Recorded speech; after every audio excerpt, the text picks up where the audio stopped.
Today's question in the air: what are you worth? This is a question for my over 50 managers, department heads, VPs, C-suite execs. I met with my colleagues last night. There's 5 of us. We're all over 50. We're all in managerial and above level positions. And we are all in the hiring game. We all onboard. We all recruit. We all look for talent. And I want to know, is anybody else having the troubles that we are with getting these millennial 20 to 33-year-old professionals to work a full day with urgency, complete projects, submit them on time, have high quality work and see problems to solve without a directive? Imagine seeing a problem, determining what the solution is, taking care of it without a directive. Is the trash falling out of the trash can? Do you change it?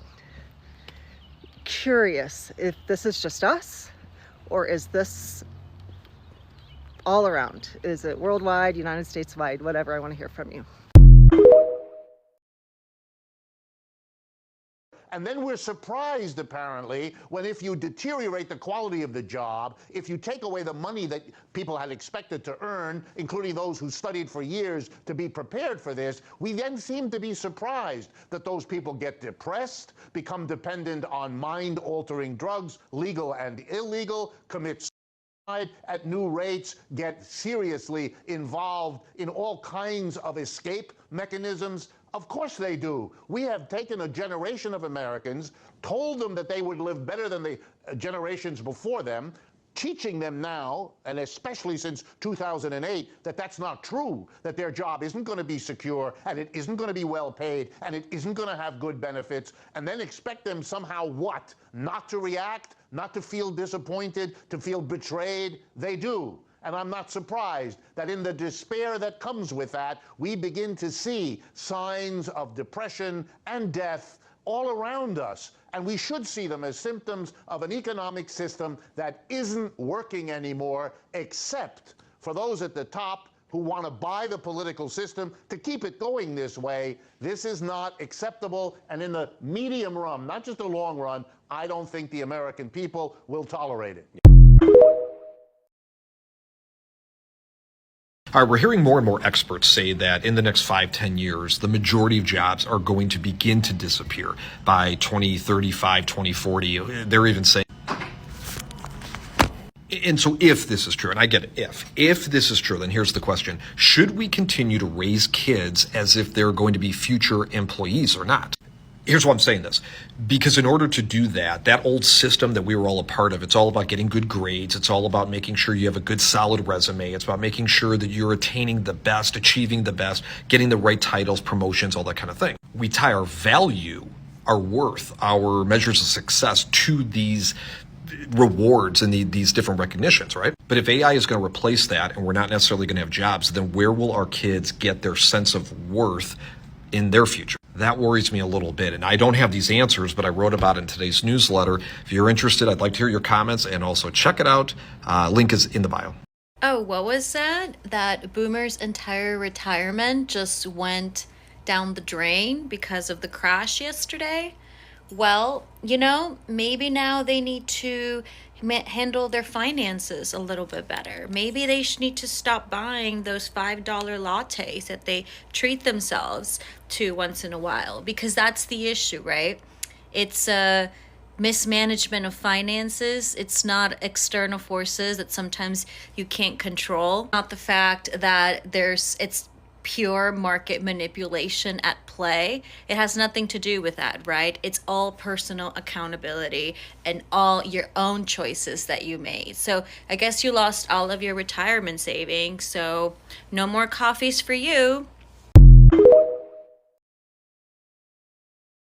Dude, I think we're going into a recession. What did you say? I said we're going into a recession. Why are you smiling? Do you know what that means? That we're Recession pop. Turn on the radio. Recession pop? What is recession pop? It's the genre of music between 2008 and 2014 that fueled all of our teenage brains with serotonin while the world was crumbling around us. Turn on the radio! Okay, but what? You think Kesha and T-Pain are gonna release a new song? It's 2025. Turn on the radio!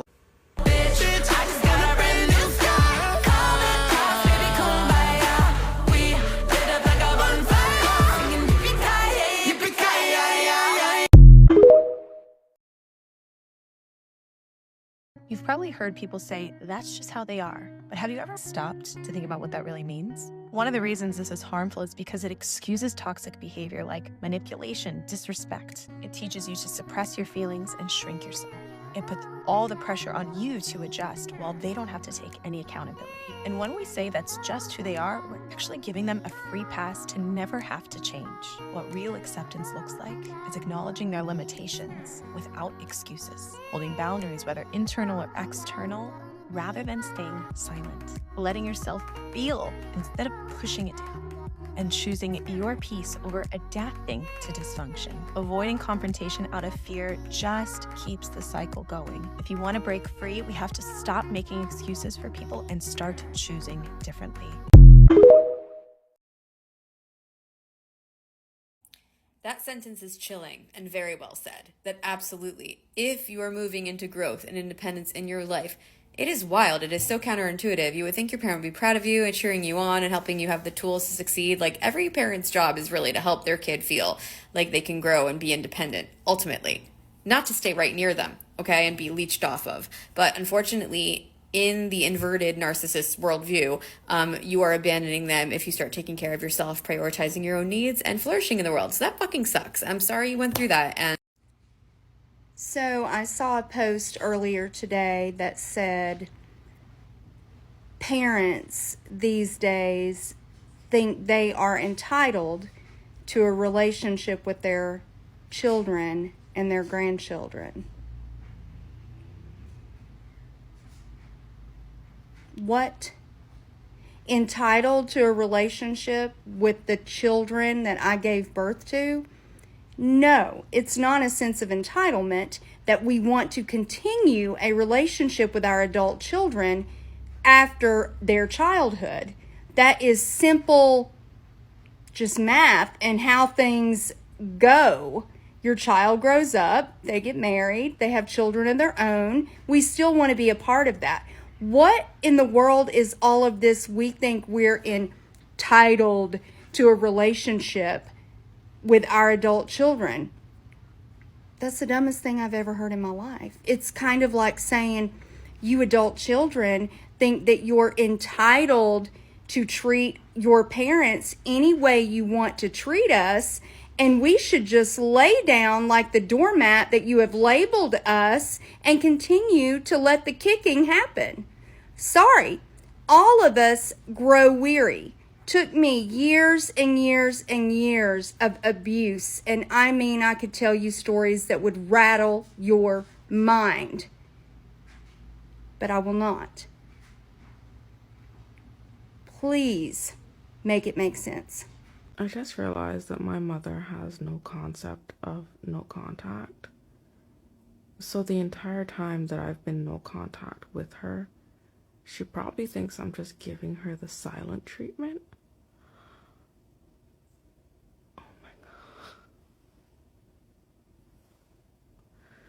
Parents, don't raise a weirdo. I don't know how else to say it. Don't raise a weirdo that struggles in life, because you allowed them to be weird at home. Remember, home is the training ground. So you don't get to talk in that weird voice. You don't get to act weird. You don't get to do weird things and touch in a weird way, right? But instead, I'm preparing you for life.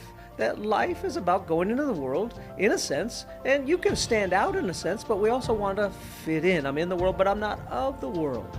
And they'll get in the junior high years, and they're like, hey, I want to do this. I know. We don't do weird things. We don't dress weird. In high school, we had, I don't know what they have today, we had goths. And gothic people, that, right, the guys would dress and they'd get all makeup and eyeshadow and everything else. And you stop. What are we doing? What parents are allowing that? I asked my dad, I wanted to get a mohawk like some other kids in the 8th grade. He said, absolutely not. Thank God he didn't allow me to do that, because Andersons don't get to be weird. We can have our own fashion and stuff, but not weird, right? We can stand out in a sense, but we still need to fit in. There'll come a time when you're trying to get a job. There's a time that you go out into the world, and we need to fit in, and we need to train our children. They don't get to do crazy stuff in their room. You can decorate your room, but you don't get to go all goth and all weird and all dark. No, because this is your atmosphere.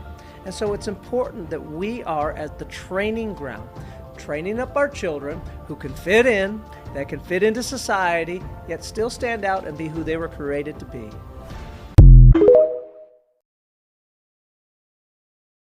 This is one of the biggest contradictions of evangelical Christianity. This person is responding to my video where I said, why doesn't God respond when he promises he will? And they are saying, well, I'm unworthy of their attention. I don't expect the ruler of the universe to seek me out. And within evangelical Christianity especially, there are kind of these two competing stories about who we are in relation to God. There is the story of our righteousness is rags before him, right? We are so terrible and tiny and we deserve hell and God owes us nothing and we should just be grateful that he looks in our direction. And so you have that kind of narrative. And then interestingly, though, you have this competing narrative of actually we are made in his image and he knows every hair on your head and God knows you personally, individually, and he wants a relationship with you personally, individually. And those two things can't be true at the same time. And so I think when you talk about evangelical Christianity, you see this kind of flip-flopping back and forth of sometimes we are just the clay and he is the potter and we deserve nothing and we're tiny puny ants. And then there's this, when it's convenient, oh, no, we're actually incredibly valuable. And he loves us so much. And it's not just that he loves humans, he loves you, personally you. And so I think it's interesting to look at the scenarios in which that narrative switches back and forth and why. So does this explain why married men whose wives get sick leave or cheat? Do they consider that women are property devalued or broken? I mean, if we were going to really boil this down, it would simply be main character syndrome, right? Like men see themselves as the main character. Everyone else around them is just a support cast. And when they go on dates and when they interact with people, it's like they're interviewing people to fill some role in their show, right? They're auditioning people for their life because everything centers on them. So if they have a partner or a wife who is part of their support cast, they see their role as primary serving them. It's their life. They get to make decisions. They get to choose where to go as a family, what to do as a family, what's important, what's not important. And the wife is there to support him in his dreams and his goals. So when she gets sick, she no longer serves any purpose because she's not a full human being with her own dreams, goals, and ideas. She's a support cast character who's trying to help him live his best life. And she can't do that when she's chronically sick. She can't do that if she's in the hospital or she's going through cancer treatment. She doesn't serve him anymore, so bye. But the insidious nature of it is that men are so indoctrinated in this way of thinking that they don't even recognize that this is happening. They don't recognize that they have centered themselves to the point where women, everyone else around them, but primarily women, are just support cast characters in their story. They don't understand how dehumanizing that is. They don't understand how much that is contributing to women just completely opting out from men entirely. Men have fully invested in the lie of patriarchy that says that they will be given this tiny little kingdom which they get to be the patriarch over, which involves owning a woman, having a wife. And when patriarchy doesn't actually deliver on that promise and all these things that they've been told they would get as a man and future patriarch, they get pissed, not at patriarchy for lying to them and setting these unrealistic expectations that actually enslave women under men, but instead they get angry at the women who are not playing their correct role in this patriarchal system that allows them to have their own mini kingdom over which they get to be a patriarch. And yes, if you haven't looked yet, you should really look up the stats for how many men leave their partners when they are sick, when they get chronic illness, or when they get cancer. It is astounding and it is terrible. It is so fucking depressing.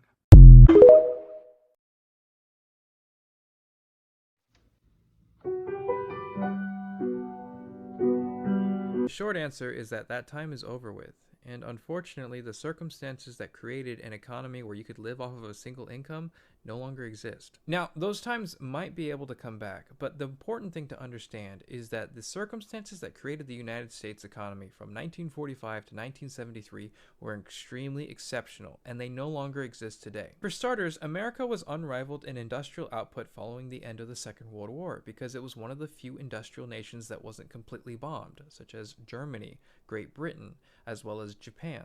For that reason, we had very few competitors when it came to industrial production for several years. Another grim but true fact is that if you lose a large portion of your population, especially if they are working age, well, that increases demand for workers, which increases wages. And we lost a lot of people in the Second World War, therefore wages were more competitive, and for that reason, workers were paid better. This is all happening on top of the fact that the United States went through a socialist movement in the 1920s and 30s that created things such as the New Deal, things such as workers' protections, and there was more unionization. For that reason, workers negotiated their wages more, which again made life better for the working and middle class. Another factor at play here was that people in power back then, in politics and in business, they understood the importance of investing in the American people. One, because they wanted to defeat communism in the Soviet Union. Therefore, they were going to make America the best country in the world so that the Soviet Union would not be more appealing, so that communism would not creep its way into the United States. Another thing was understanding that what gave rise to fascism in places like Italy and in Germany was, generally speaking, a disgruntled working and middle class. A great deal of fascists became more sympathetic to Nazis because they were frustrated by the failures of the Weimar Republic in Germany. So there was more incentive to basically subsidize the working and middle class in the United States, because people back then understood that if they didn't do that, then people would rise up against them. Not only did corporations invest more in their own workers, but also in the American people by paying higher taxes, which provided greater social services, but more regulations were put in place to help limit the control of corporations in the 1930s and onward. Things such as limiting stock buybacks, or limiting the amount of money that you could donate to politicians, or lobbying. And fast forward to today, most of those regulations no longer exist or are no longer enforced. Today, it's not so easy. American industry has a lot more competition. Other countries have started to catch up to us, not just in industry, but also in education as well, providing high-value workers that Americans have to meet. When it comes to wages, American wages have largely not kept up with inflation because workers are less organized than they used to be. And usually, if you want to be effective at maintaining consistent wages, then you need to unionize. A great deal of subsidies and social services that existed in the past no longer exist for the working and middle class, because the United States spent an exorbitant amount of money on foreign wars in Vietnam, Afghanistan, Iraq, and in order to pay for those, they've decided to abandon certain social services and defund certain things like education. So not only is the deficit going up because of these wars, but it's actually being made worse by the fact that taxes are being lowered, especially for the most wealthy. And for that reason, there's a greater deficit, which means that services that do remain in place are often working less effectively. Consumption's also up. We purchase a lot more than we used to, and the prices of these goods come from private companies, which means that the prices go up every single year or every single quarter. For that reason, we are spending more. So to answer your question, work is more competitive than it used to be, laborers are less organized, therefore they are paid less than they used to be, consumption is up, which is raising the cost of living, and social services and general subsidies that help maintain a healthy working class are no longer in existence. For that matter, when it comes to serving the interests of the people, the government, because of deregulation, is largely now in service to corporations and the upper class, not the middle and lower classes, which has made it more difficult to live a type of life where you can live off of one income in an entire household.